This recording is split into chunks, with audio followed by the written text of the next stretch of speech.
Women don't want you hearing this, my friend, because the moment you do, their entire playbook loses its power over you.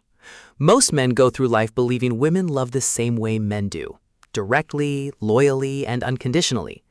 But reality often hits hard. You invest your time, your attention, your effort, your heart, and still end up blindsided. One day she's affectionate, warm, and leaning toward you. The next, she's distant, cold, or acting as if your presence is a burden, and you're left asking yourself what changed overnight. You replay every conversation. You start questioning your worth. You assume you must have done something wrong.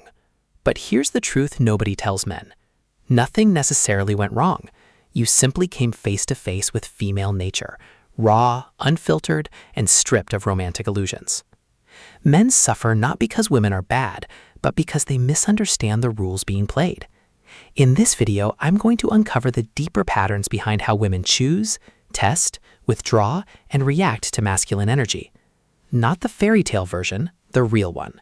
The version that Machiavelli and the Stoics recognized centuries ago. Once you recognize these patterns clearly, you stop getting blindsided. You stop being manipulated. You stop surrendering your power. You're about to understand women and yourself on a level most men never reach. Let's begin.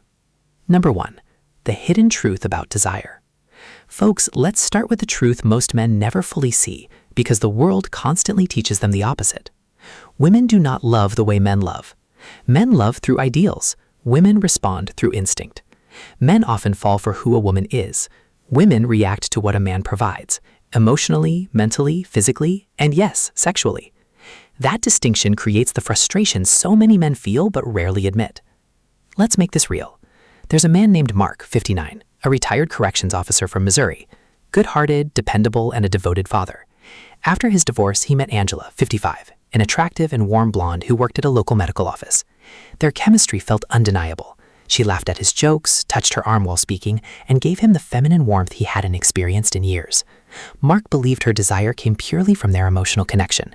But here's the uncomfortable truth. Angela's attraction didn't come from feelings alone. It came from what she experienced through him, his steadiness, his assertiveness, his sexual confidence, and his grounded presence. When he embodied that man, she responded strongly. When insecurity crept in, when he over-explained or tried too hard, her attraction cooled. Mark thought her interest was rooted in shared history and emotion. Angela's desire was rooted in energy. Women rarely speak openly about this because it sounds harsh. Female desire is conditional. Male desire is far less so. Men often desire a woman because of who she is and how she looks. Women stay attracted based on who you continue being and how you carry yourself over time. Mark learned this lesson the difficult way. One week, Angela was constantly reaching out, initiating dates, leaning against him on the couch, her eyes filled with feminine warmth. The following week, he became clingy. He overanalyzed her pauses. He asked, "Is everything okay?" far too often. He stopped being the grounded man who attracted her, and suddenly her warmth faded. Not because she stopped appreciating his personality, but because the energy that initially drew her in had disappeared.